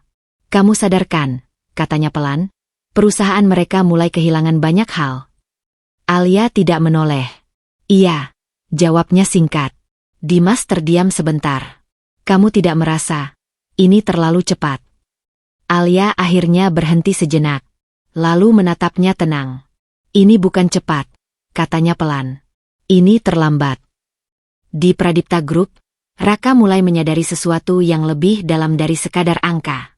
Bukan hanya kerugian, tapi pergeseran arah pasar yang sulit dijelaskan secara sederhana. Dan semakin ia menelusuri, semakin sering satu nama kembali muncul di laporan, presentasi, dan diskusi eksternal. Nama yang dulu pernah berdiri di pelaminan yang sama dengannya. Alia Maheswari. Suatu malam, Raka duduk sendirian di ruangannya. Lampu kota terlihat dari jendela besar di belakangnya, tapi tidak ada ketenangan di dalam dirinya. Ia membuka salah satu laporan kerjasama yang gagal ditandatangani. Di halaman itu, tertulis jelas. Klien memilih pendekatan desain alternatif yang lebih sesuai dengan arah brand baru. Dan di bawahnya, nama studio itu tercantum. Studio yang kini semakin sering menggeser posisi mereka di beberapa proyek penting. Raka menatap lama. Lalu pelan, ia menutup dokumen itu. Tangannya tidak gemetar. Tapi ada sesuatu yang mulai terasa berbeda di dalam dirinya. Bukan hanya kehilangan proyek, tapi kehilangan kendali atas arah yang dulu ia anggap stabil. Dan di tempat lain, tanpa banyak orang sadari, keruntuhan itu tidak terjadi dalam satu ledakan, tapi dalam langkah-langkah kecil yang tidak bisa lagi dihentikan. Penyesalan yang terlambat. Keruntuhan di Pradipta Group tidak hanya memukul bisnis, tetapi juga memukul sesuatu yang lebih dalam pada diri Raka Pradipta, kesadarannya. Untuk pertama kalinya setelah sekian lama, ia tidak lagi bisa bersembunyi di balik kesibukan, angka, atau rapat-rapat panjang. Karena di setiap celah pikirannya, satu nama terus muncul. Alia Maheswari. Hari itu, Raka akhirnya mengambil keputusan yang sudah lama ia tunda. Ia datang tanpa jadwal, tanpa pengawal, tanpa protokol perusahaan. Ia berdiri di depan sebuah gedung yang kini semakin sering disebut dalam dunia profesional desain, studio milik Alia dan Dimas Arvin. Gedung itu tidak mewah seperti kantor-kantor besar lainnya. tapi terasa hidup. Raka menatap pintu masuk beberapa detik sebelum akhirnya melangkah masuk. Di dalam, suasana sibuk namun teratur. Beberapa orang lalu lalang membawa hasil desain. Diskusi kecil terdengar di beberapa sudut ruangan. Dan di tengah semuanya, Raka melihatnya. Alia Maheswari. Ia berdiri di depan layar besar, sedang menjelaskan konsep kepada timnya. Suaranya tenang, jelas, dan penuh kendali. Tidak ada keraguan seperti dulu. Tidak ada ragu yang pernah ia lihat di masa lalu. Alia yang sekarang berbeda, lebih tegas, lebih jauh, lebih tidak bisa dijangkau. Raka berdiri beberapa langkah dari pintu ruang kerja itu, menunggu sampai diskusi selesai. Ketika ruangan mulai tenang, Alia akhirnya menyadari kehadirannya. Tatapan mereka bertemu. Hening. Tidak ada reaksi berlebihan dari Alia. Tidak ada keterkejutan. Hanya ketenangan yang asing. Alia memberi isyarat kepada timnya untuk melanjutkan pekerjaan, lalu berjalan keluar ruangan dengan langkah stabil. Ia berhenti beberapa meter di depan Raka. Alia. Suara Raka terdengar pelan, hampir seperti seseorang yang ragu untuk mengganggu dunia yang sudah berubah. Alia menatapnya. Kenapa kamu datang ke sini? Tanyanya datar. Tidak dingin. Tapi juga tidak hangat. Raka menarik napas dalam. Aku ingin bicara. Alia tidak langsung menjawab. Matanya hanya menatap Raka sebentar. Seperti sedang mengukur sesuatu yang sudah lama berubah. Kalau soal masa lalu, kata Alia akhirnya, aku sudah tidak punya banyak waktu untuk itu. Kata masa lalu terasa seperti jarak yang sengaja dibuat. Raka menatapnya lebih dalam. Aku tahu aku salah, ucapnya pelan.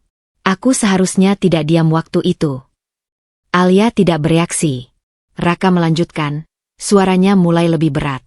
Aku datang untuk minta maaf. Keheningan kembali jatuh. Namun kali ini bukan keheningan yang sama seperti dulu. Bukan keheningan yang membuat Alia menunggu. Tapi keheningan seseorang yang sudah tidak lagi menunggu apapun. Alia menatap Raka lama. Lalu berkata pelan, tapi jelas. Maaf tidak menghapus apa yang sudah terjadi. Raka terdiam. Aku tahu, jawabnya cepat. Aku tidak berharap semuanya kembali seperti dulu. Aku hanya...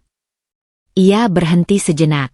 Seolah kata-kata yang ada di kepalanya tidak lagi cukup. Aku hanya ingin memperbaiki. Alia menggeleng pelan. Beberapa hal tidak diperbaiki, katanya. Beberapa hal hanya diterima.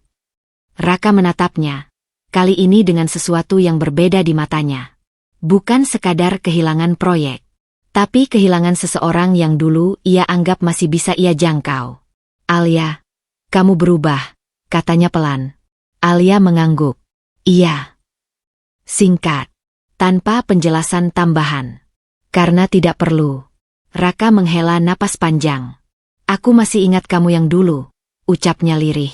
Alia menatapnya sebentar. Dan aku sudah tidak di sana lagi.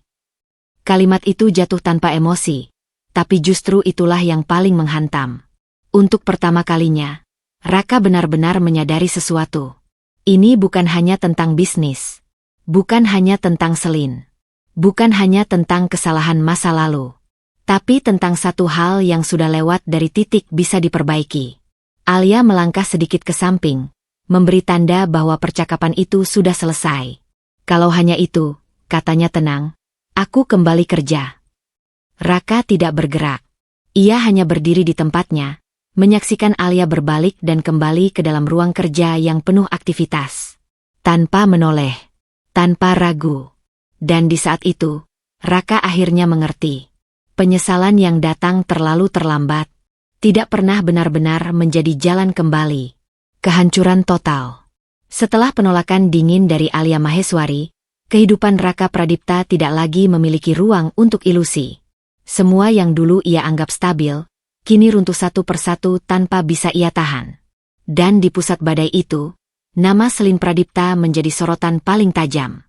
Tekanan dari dunia luar sudah lama berubah menjadi krisis internal. Reputasi keluarga Pradipta yang sempat goyah kini benar-benar kehilangan keseimbangannya. Investor besar menarik diri secara perlahan, bukan dengan kebisingan, tetapi dengan diam yang jauh lebih mematikan. Kontrak-kontrak penting tidak diperpanjang. Proyek besar dibatalkan. Dan beberapa aset perusahaan mulai dijual untuk menutup kerugian. Di sebuah ruang pertemuan yang dulu selalu dipenuhi orang-orang penting, kini hanya tersisa keheningan yang tidak nyaman. Selin berdiri di tengah ruangan, memegang dokumen laporan yang isinya membuat matanya akhirnya kehilangan ketenangan yang selama ini ia jaga. Ini tidak mungkin terjadi. Suaranya pelan, hampir tidak percaya. Seorang staf menunduk. Nona Selin, ini sudah keputusan Dewan. Selin menatapnya tajam. Keputusan Dewan? Atau keputusan mereka karena takut pada opini publik? Tidak ada jawaban. Karena semua orang tahu, ini bukan lagi soal opini. Ini soal kepercayaan yang sudah habis. Sementara itu, di sisi lain perusahaan, Raka duduk dalam diam di ruangannya. Tidak ada kemarahan yang meledak. Tidak ada teriakan. Hanya kelelahan yang dalam. Di meja kerjanya, laporan demi laporan menunjukkan satu pola yang sama. Kerugian yang terus bertambah. Dan di antara semua data itu, satu hal yang tidak pernah benar-benar ia lepaskan dari pikirannya tetap muncul kembali. Alia. Bukan sebagai luka, tapi sebagai titik balik yang tidak bisa ia ubah. Beberapa minggu kemudian, situasi semakin memburuk. Pradipta Group yang dulu berdiri sebagai simbol kekuatan bisnis, kini harus menghadapi restrukturisasi besar-besaran. Beberapa cabang ditutup. Beberapa aset dilepas. Dan banyak orang yang dulu berada di lingkaran dalam mulai menjauh satu persatu. Bukan karena kebencian, tapi karena tidak ada lagi keuntungan untuk bertahan. Selin yang dulu selalu tampil percaya diri kini mulai kehilangan pijakan. Kehidupan yang penuh kemewahan perlahan menyusut. Mobil-mobil perusahaan dijual. Aset pribadi mulai dikurangi. Dan nama yang dulu selalu membuka pintu kini justru menjadi beban yang sulit dibawa. Suatu malam, Selin berdiri di balkon rumah yang mulai terasa terlalu besar untuk dirinya sendiri. Lampu kota terlihat jauh, tapi tidak lagi terasa seperti simbol kekuasaan. Hanya cahaya yang tidak bisa ia genggam lagi. Untuk pertama kalinya, ia tidak berbicara dengan nada tinggi. Tidak dengan kesombongan. Hanya suara pelan yang hampir pecah. Bagaimana semuanya bisa sampai sejauh ini? Di sisi lain, Raka menatap dokumen terakhir di mejanya. Restrukturisasi final. Bukan lagi tentang mempertahankan, tapi tentang bertahan. Dan di antara semua itu, ia akhirnya menyadari sesuatu yang paling menyakitkan. Kejatuhan ini tidak datang tiba-tiba. Ia hanya tidak menyadarinya sejak awal. Dan di tempat lain, tanpa terlibat langsung dalam kekacauan itu, Alia Maheswari tetap melanjutkan hidupnya seperti biasa. Bukan karena tidak peduli, tapi karena ia sudah tidak lagi berada di dunia yang sama dengan mereka. Dan dunia itu, kini perlahan hancur dengan sendirinya. Bangkit dengan martabat.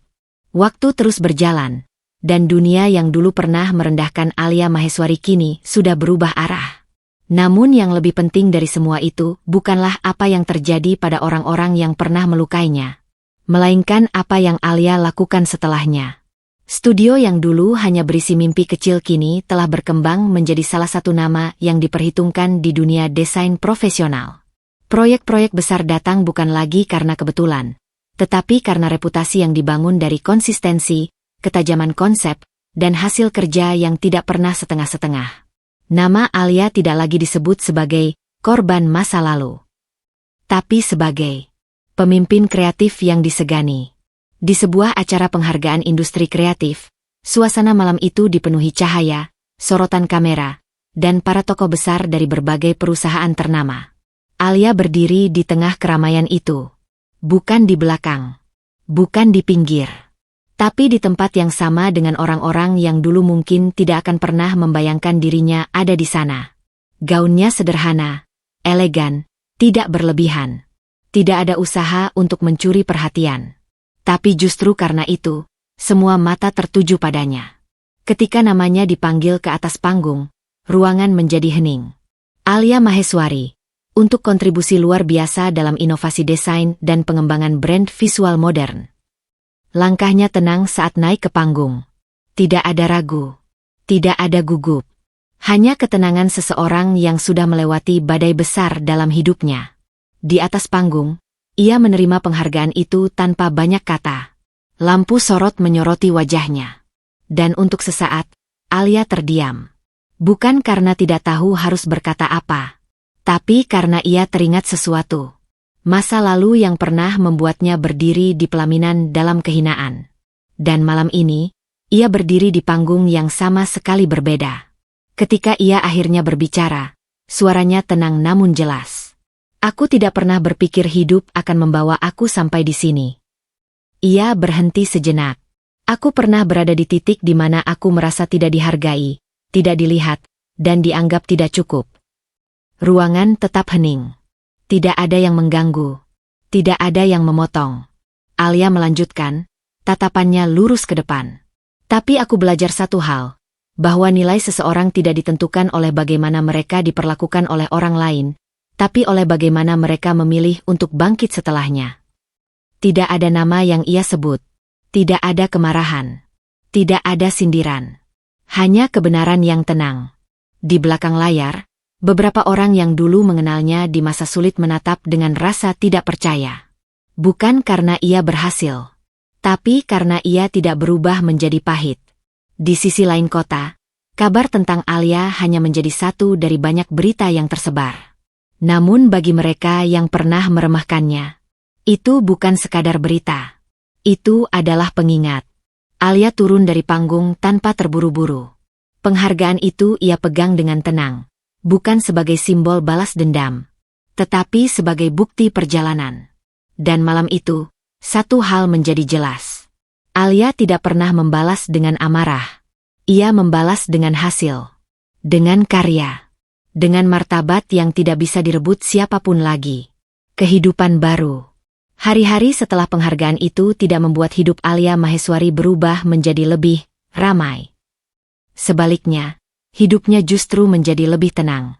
Dan bagi Alia, ketenangan itu adalah bentuk kebebasan yang paling ia hargai. Studio desainnya kini berdiri jauh lebih kokoh dari sebelumnya. Timnya bertambah, proyeknya meluas, dan namanya semakin dikenal di dunia profesional. Bukan karena masa lalu yang pernah viral, tetapi karena kualitas kerja yang konsisten dan sulit ditandingi. Namun di balik semua kesuksesan itu, Alia tetap sama dalam satu hal.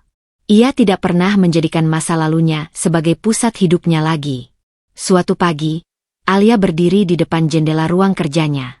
Cahaya matahari masuk perlahan, menerangi meja kerja yang rapi, layar komputer yang menyala, dan sketsa-sketsa yang menjadi bagian dari hidupnya sekarang. Dimas Arvin masuk membawa beberapa dokumen. Proyek internasional kita disetujui, katanya singkat. Alia menoleh, lalu tersenyum kecil. Bagus. Tidak ada lonjakan emosi berlebihan. Tidak ada euforia yang meledak. Hanya penerimaan yang tenang dari seseorang yang sudah terbiasa berjalan jauh untuk sampai di titik ini. Dimas memperhatikan Alia sebentar sebelum berbicara lagi. Kamu sadarkan, kamu sudah sampai jauh dari titik awal semuanya. Alia terdiam sesaat, lalu mengangguk pelan. Iya. Ia menatap layar di depannya. Tapi aku tidak mau berhenti di sini. Hari itu, Alia tidak lagi terlihat seperti seseorang yang pernah dihina di pelaminan. Tidak lagi seperti seseorang yang pernah ditinggalkan dalam diam. Tidak lagi seperti seseorang yang pernah diremehkan karena latar belakangnya. Yang ada sekarang adalah sosok yang berdiri dengan kendali penuh atas hidupnya sendiri. Di sisi lain kota, nama Pradipta Group sesekali masih terdengar dalam berita bisnis, sebagai perusahaan yang pernah besar, lalu berubah struktur, lalu perlahan menyesuaikan diri dengan dunia yang sudah berubah. Namun Alia tidak lagi mengikuti itu. Bukan karena tidak tahu, tapi karena ia sudah tidak berada di dunia yang sama lagi.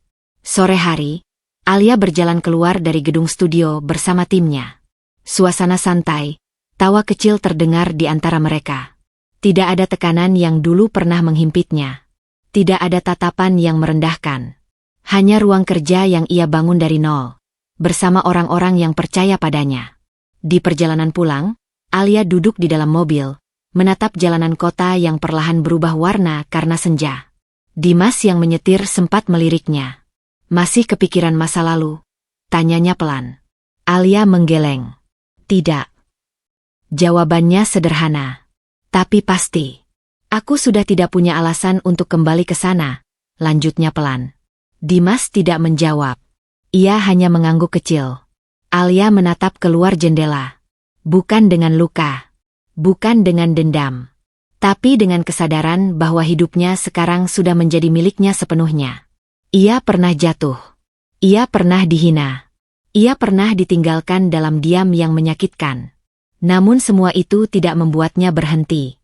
Justru membentuknya menjadi seseorang yang sekarang berdiri, tanpa perlu membuktikan apapun kepada siapapun lagi.